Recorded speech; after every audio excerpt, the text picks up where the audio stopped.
संस्कृत नाटकों का विशिष्ट पात्र हास्य रस सम्राट विदूषक।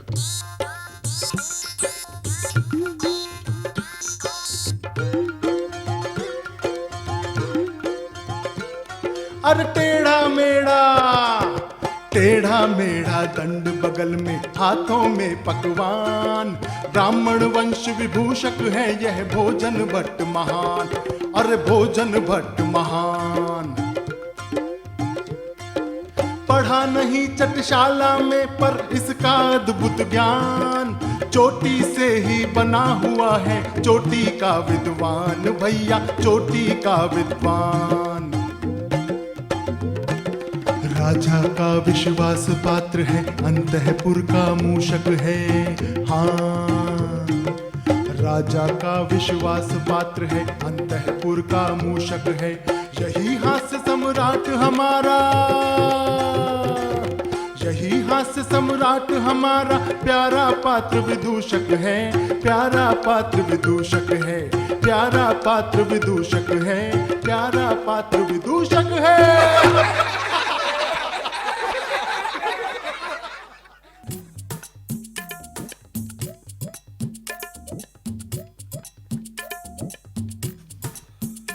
पंच तत्व रवि शशि मानव का, परिमंडल ही जिसका तन है, उस मंगलकारी परमेश्वर अष्टमूर्ति शिव का वंदन है, अष्टमूर्ति शिव का वंदन है, अष्टमूर्ति शिव का वंदन है। नाट्य रसिक देवियों, सज्जनों, संस्कृत साहित्य का सर्वश्रेष्ठ और महाकवि कालिदास द्वारा रचित सुप्रसिद्ध नाटक है अभिज्ञान शाकुंतलम।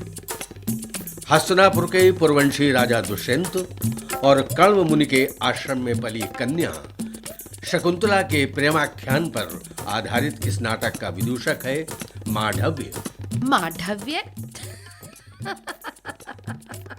अरे ये कैसा बेढप सा नाम है सूत्रधार जी।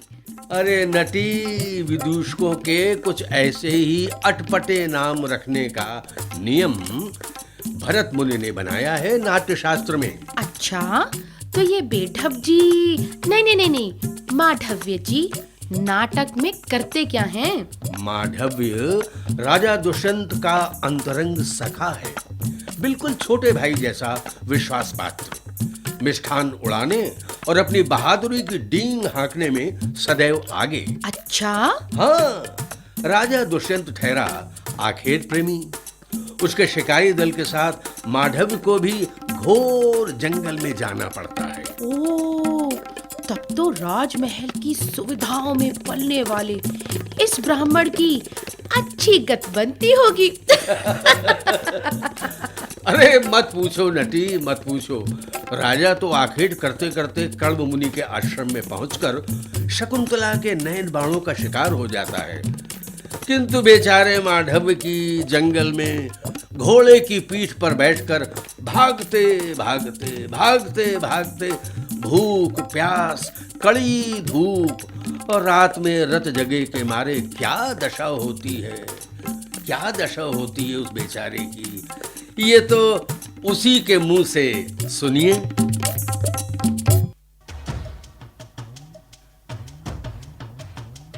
अरे अरे अरे मैं मर गया। अरे इस आखेट प्रेमी राजा की मित्रता ने तो मेरा कचूमर निकाल दिया।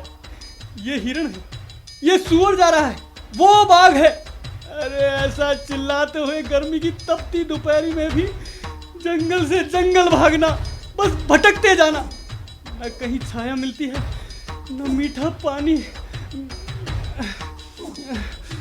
प्यास के मारे गला तड़कता है तो पहाड़ी नदियों का उबलता और कसेला पानी गटकना पड़ता है। और खाने का तो कोई समय ही नहीं। इस विशाल उदर में जब चूहे कूदने लगते हैं तो सुसरे भाले की नोक पर पकाया हुआ मांस परोस देते हैं। छी छी।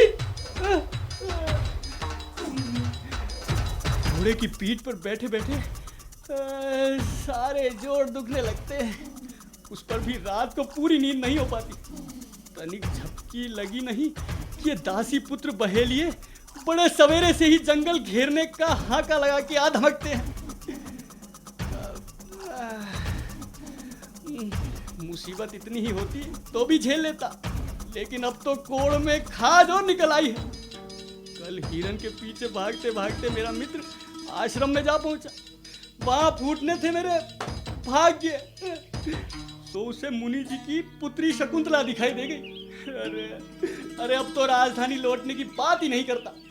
सारी रात उसी के ध्यान की धुनी रमाते रमाते करवटों में बिता दी। अब बोलो मैं क्या करूं? उसके पास भी जाना है। चल भैया माधव गए। ये लो, मेरा प्रिय प्रेमी मित्र इधर ही चला आ रहा है। कुछ उपाय सोचना चाहिए। हाँ ठीक है, अंग भंग की मुद्रा बना लेता हूँ, शायद इसी बहाने को छुट्टी मिल जाए। हाँ। अरे मांडव्य, ऐसे कैसे हो रहे हो? मित्र की जय हो। मेरे हाथ पैर काम नहीं कर रहे हैं, इसलिए केवल बोलकर ही स्वागत कर रहा हूँ। ये अंग भंग कैसे हो गया? वाह मित्र, पहले आंख में उंगली डालते हो, फिर पूछते हो ये आंसू कैसे आ गए। मैं समझा नहीं। नदी किनारे बैंत की डालियां जो टेढ़ी मेढ़ी हो जाती हैं, वो क्या अपने आप होती हैं या नदी के वेग से? उसका कारण तो नदी का वेग ही है।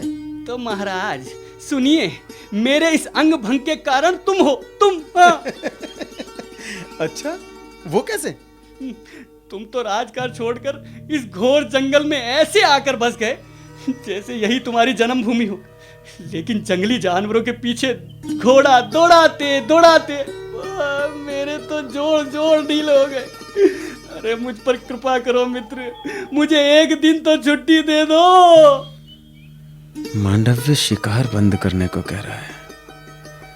इधर शकुंतला का रूप माधुरी पीने के बाद मेरा मन भी आखेट से उब गया है।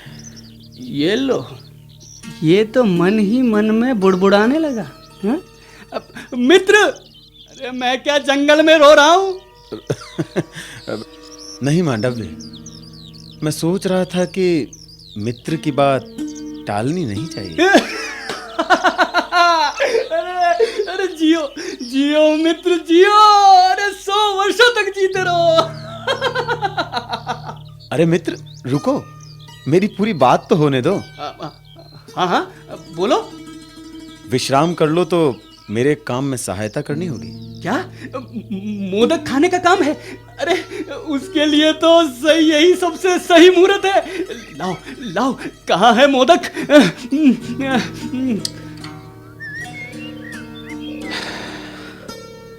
सच कहता हूं मित्र, यदि तुमने देखने योग्य वस्तु को नहीं देखा तो तुम्हारी इन आंखों का होना बेकार है। देख तो रहा हूं। किसे? तुम्हें, तुम जो मेरे सामने हो। मैं? अरे नहीं, मैं नहीं, वो कौन? आश्रम की शोभा, जंगल की चांदनी, अपूर्व सुंदरी ऋषि पुत्री शकुंतला। अरे वो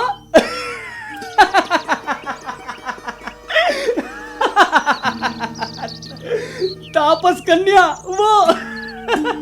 अरे मित्र, क्षत्रिय होकर तुम्हारी बुद्धि कहाँ भ्रष्ट हुई है? अरे जब वो तुम्हारे वर्ण करने योग्य ही नहीं तो उसे देखने से लाभ क्या है? जो वर्ण करने योग्य ना हो मित्र, उस और दुष्यंत का विचार भी नहीं आता। अच्छा, तो फिर बताओ वो है कौन? वो मेनका अप्सरा की कन्या है।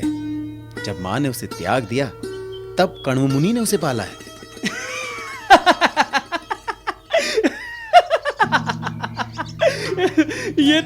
ये तो वही बात हुई कि पिंड खजूर खाते खाते कोई आगा जाए तो कहे मैं तो इमली खाऊंगा। रानियों से भरा पूरा अंतःपुर छोड़कर राजा जी का मन दौड़ा भी तो किधर? एक तापस कन्या पर। मित्र, तुम बावले हो। तुमने उसे देखा नहीं इसलिए ऐसा कहते हो। ये तो है, जो तुम जैसे पुराने प्रेमी पर भी जादू कर दे वो सचमुच ही बहुत सुंदर होनी चाहिए है। अरे बहुत ही नहीं, अद्वितीय सुंदरी। पता नहीं विधाता ने उसे किसके भाग्य में लिखा है। तब तो मित्र जल्दी से उसे बचा लो। हाँ। कहीं बेचारी हिंगोट के तेल से चिकनी घुटी खोपड़ी वाले किसी तपस्वी के हाथ ना पड़ जाए। वो पराधीन है और उसके पिता यहाँ है ही नहीं। अच्छा ये बताओ मित्र, उसके मन में तुम्हारे लिए प्रेम कैसा है? अब मेरे लिए मित्र, वैसे तो तापस कन्याएं स्वभाव से भोली भाली होती हैं, किंतु उन्हें अपना प्रेम भाव छिपाना भी नहीं आता और खुलकर बताना भी नहीं आता। हाँ, तो क्या तुम्हें देखते ही तुम्हारी गोद में आकर बैठ जाती? जानते हो, जाते जाते भी वो अपने पाँव में कांटा लगने का बहाना करके रुक गई और मुड़ मुड़ कर मुझे देखती रही। बस बस बस, तब तो तुम अपना डेरा तंबू यहीं लगा लो। मैं देख रहा हूँ तुमने तपोवन को भी उपवन बना दिया है। हाँ। पर क्या करूं, कुछ तपस्वियों ने मुझे पहचान लिया है, इसलिए राजपुरुष होने का बहाना अब चलने वाला नहीं है। प्रेम का पंथ बड़ा कठिन होता है मित्र। हाँ। तुम्हें कोई उपाय सोचो मित्र, जिससे दोबारा आश्रम के भीतर जा सकें। इसमें क्या कठिनाई है? अरे तुम राजा हो, सीधे जाकर तपोवन वासियों से फसल का छठा भाग कर के रूप में लाने का आदेश दे डालो। मूर्ख कहीं का। अरे तपस्वी हमारे पूज्य हैं, उनसे ऐसी बातें नहीं की जाती। तो फिर तुम यही रमा लो धुनी, कभी तो वो आश्रम से बाहर आएगी।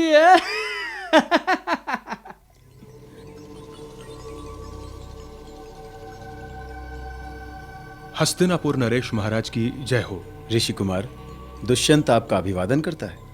आपका कल्याण हो। आप इस आश्रम में पधारे, हमारा आतिथ्य स्वीकार किया और हमें अनुग्रहित किया, इसलिए आप साधुवाद के पात्र हैं। आपने साधुवाद देकर मुझ पर अनुग्रह किया ऋषि कुमार। ये फल लाए हैं, आप स्वीकार करें। आहा, बड़े बड़े पके हुए फल हैं। ये मुझे दीजिए, इसका पात्र मैं हूँ। आपका शुभागमन कैसे हुआ, आज्ञा दीजिए ऋषि कुमार। आश्रम वासियों को आपके यहाँ पधारने की जानकारी हो गई है, इसलिए वे ये प्रार्थना कर रहे हैं। क्या आदेश कर रहे हैं? कुलपति महर्षि कण्व अभी प्रवास पर हैं।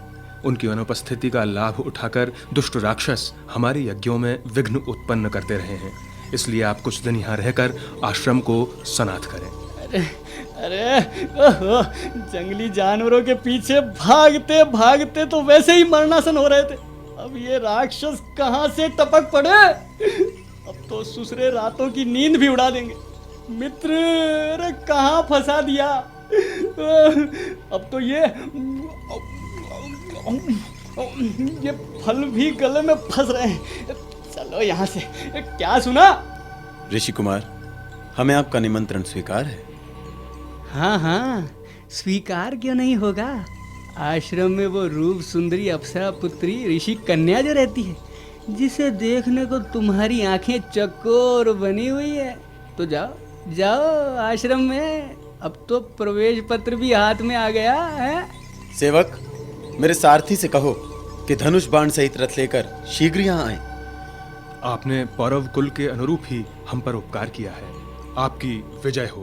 आप लोग चलें, मैं शीघ्र वहां पहुंचता हूं।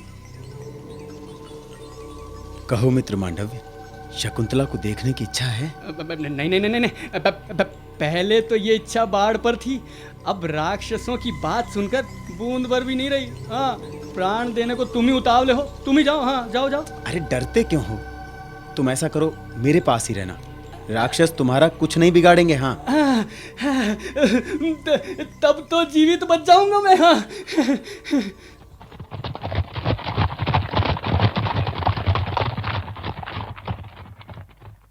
स्वामी, रथ सज्जित है, आप पधारें। लेकिन हस्तिनापुर से राजमाता का आज्ञा पत्र लेकर अश्वारोही आया है, लीजिए ये पत्र। प्रिय पुत्र, अगली पूर्णिमा को मेरे उपवास की पारणा है। उस अवसर पर तुम्हें यहाँ अवश्य उपस्थित रहना है। ओह, ये तो बड़ा धर्म संकट उपस्थित हो गया। धर्म संकट? क्या हुआ मित्र? मित्र, एक और वंदनीय ऋषियों का निमंत्रण है और दूसरी ओर पूजनीय माता का आदेश। उल्लंघन किसी का नहीं किया जा सकता। अब क्या करूं? ऐसा करो मित्र, त्रिशंकु की तरह दोनों के बीच में लटके रहो। परिहास छोड़ो मित्र। और ये बताओ कि मांडव, आश्रम में चलकर शकुंतला को देखने की इच्छा है? ना बाबा ना, मैंने कहा ना, इच्छा पहले तो बाढ़ पर थी, लेकिन मुनि कुमारों से वहां राक्षसों की बात सुनने के बाद तो बूंद भर भी नहीं रही। हाँ, तो फिर मेरी बात ध्यान से सुनो। कहो, मेरे दोनों कान खुले हैं। राजमाता तुम्हें भी तो पुत्र की तरह ही मानती है ना? तुम्हें कोई संदेह है? बिल्कुल नहीं। मुझे यज्ञ की रक्षा के लिए अभी यहाँ रहना आवश्यक है। ये बात राजधानी लौटकर तुम ही राजमाता को समझा देना और मेरे स्थान पर उनके व्रत की पालना में पुत्र धर्म भी तुम ही निभा देना।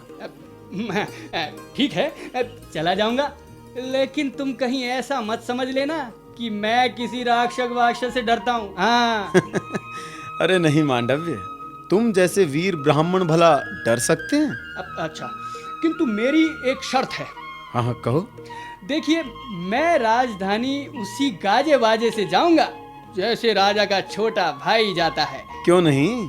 तपोवन में शांति रहे इसलिए सारे आखेट दल को तुम्हारे साथ ही भेज रहा हूँ। तो आज मैं युवराज बन गया हूँ। युवराज। युवराज। ये ब्राह्मण बड़ा चपल है। कहीं शकुंतला से मेरे प्रेम की बात अंतःपुर में जाकर भंडाफोड़ न कर दे। इसे युक्ति से समझाना होगा। देखो मित्र, शकुंतला से मेरी प्रेम वाली बात जो मैंने तुम्हें बताई ना, वो तो मैंने वैसे ही मन बहलाने के लिए और समय बिताने के लिए कह दी थी। तुम उसे कहीं सच ना समझ लेना। अरे क्या सच और क्या झूठ? अपनी बला से मैं तो आज युवराज बन गया हूँ। युवराज बन गया हूँ।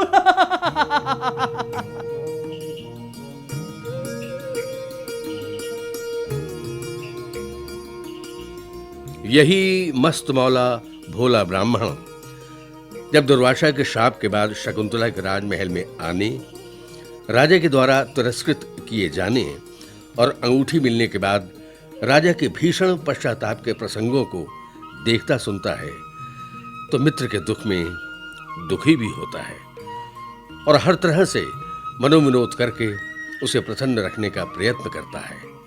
ये कोरा हसोड़ नहीं है, सच्चा और संवेदनशील मित्र भी है।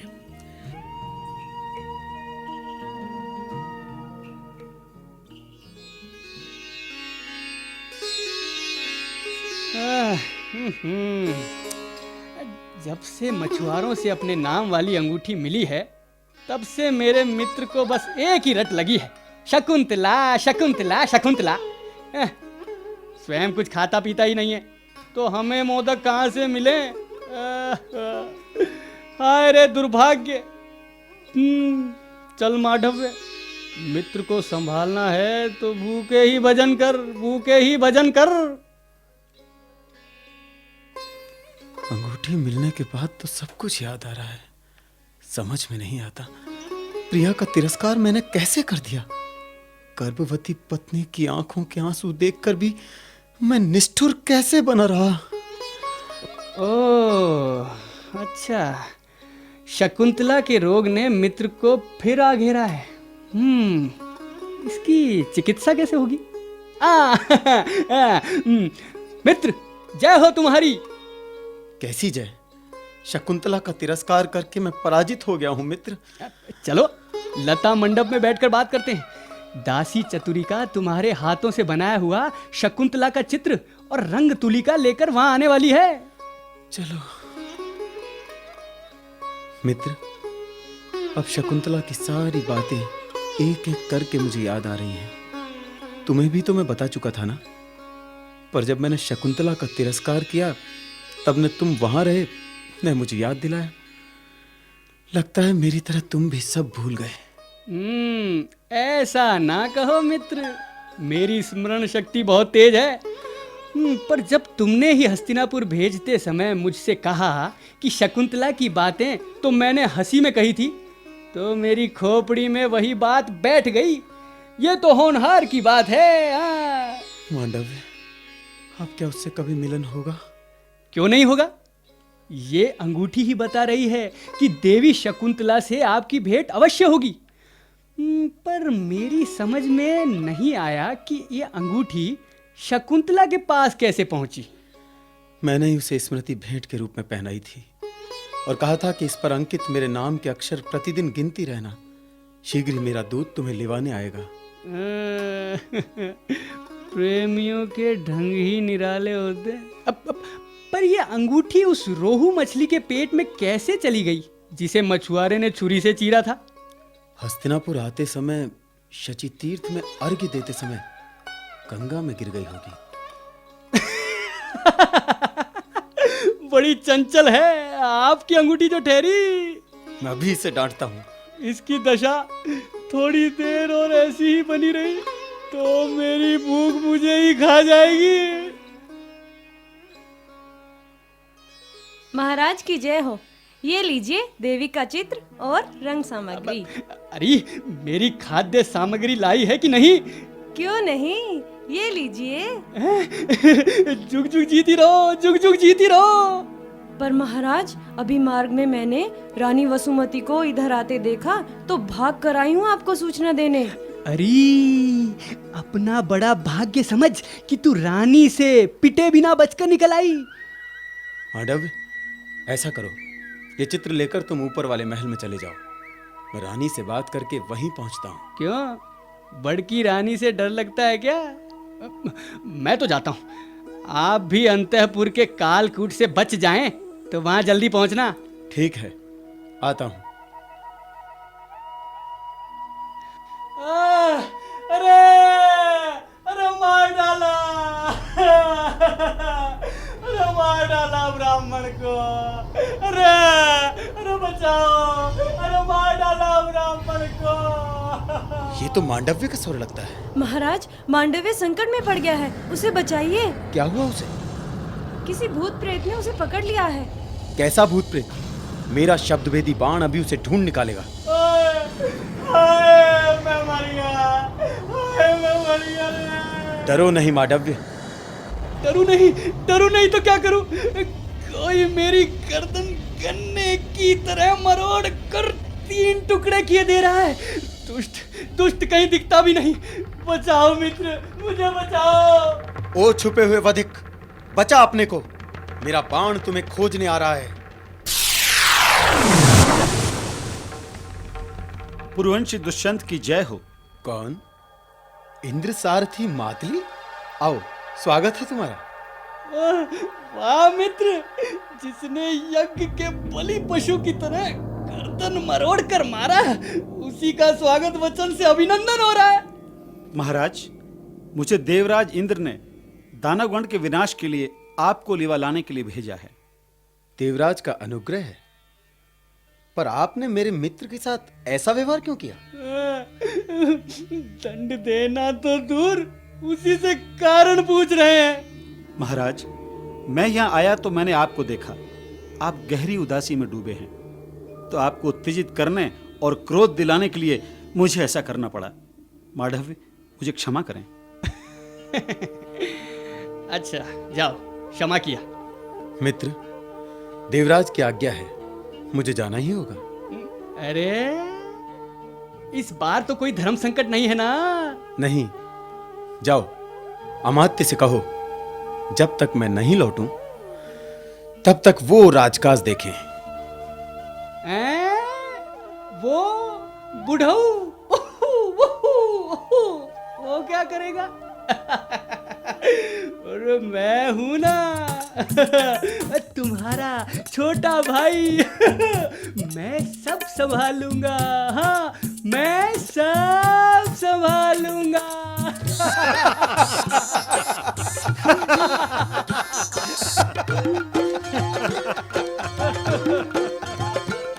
अरे टेढ़ा